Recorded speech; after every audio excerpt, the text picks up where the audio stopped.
Okay friends, sorry friends, தெரியாமல் வந்து on ஆயிடுச்சு. பிளராக தெரியும், இருங்க கொஞ்சம் கேமரா சரி பண்ணிட்டார். ஓகே ஃப்ரெண்ட்ஸ், ஸோ வந்து சாரி ஃப்ரெண்ட்ஸ், தெரியாமல் பாட்டோடு அப்படியே வாய்ஸ் கொடுத்துக்கலாம்னு நினச்சேன். பட் வந்து நம்மளுக்கு வாய்ஸ் கொடுக்குற அளவு டைம் இல்லை. ஸோ போடணுன்னே பாட்டு வச்சுட்டு வந்துருச்சு, அதனால சாரி. ஸோ வந்து அப்படியே பொறுமையாக அப்படியே வச்சுக்கிட்டு வாங்க. லாஸ்ட்டில் ஃப்ரிட்ஜில் கூட வச்சு காமிக்கிறேன்.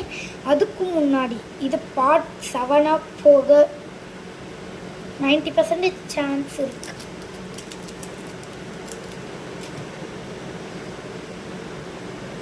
வச்சுக்கிட்டே போகிறேன்.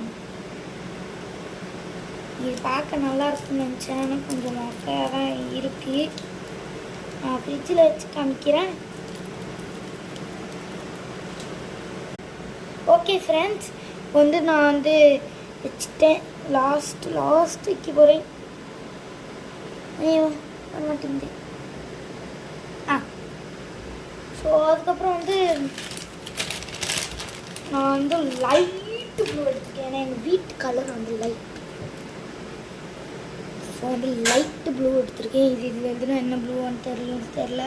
சரி ஓகே, இதை வந்து அப்படியே அழகாக ஸ்வீட் அப்படின்னு எழுதிக்கலாம்.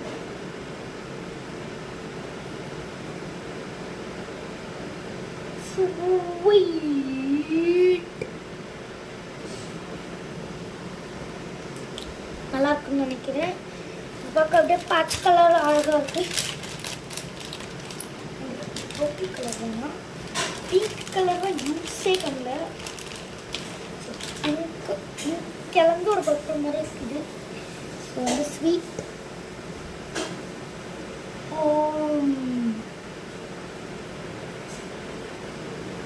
அப்படின்னு எழுதிக்கலாம். அண்டு கொஞ்சம் நிறைய வேர்டிங்ஸ் இருந்தால் வந்து கொஞ்சம் நல்ல வேர்டிங்ஸாக இருந்தால் வந்து கெஸ்ட் வந்து ரொம்ப வந்து இது கண்டுபிடிச்சிட்டே இருப்பாங்க வந்து. ஸோ வந்து ஸ்வீட் ஹோம் வெல்கம்ஸ் யூ அப்படின்னு போடுவோம். வெல்கம்ஸ்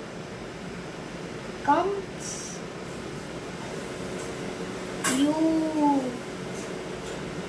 ஓகே ஃப்ரெண்ட்ஸ், இது எனக்கு தெரிஞ்சு நல்லா இருக்குதுன்னு நினைக்கிறேன். அண்ட் வந்து அப்படியே கொஞ்சம் பின்னாடி திருப்பி வச்சுக்கலாம். நல்லாயிருக்கா கமெண்ட்டில் சொல்லுங்கள். பின்னாடி திருப்பினா பின்னாடிலாம் யாராவது பெயிண்ட் அடிச்சுட்ருப்பாங்களா? பயமாக வேறு வரக்கூடாது. நான் இப்போ வந்து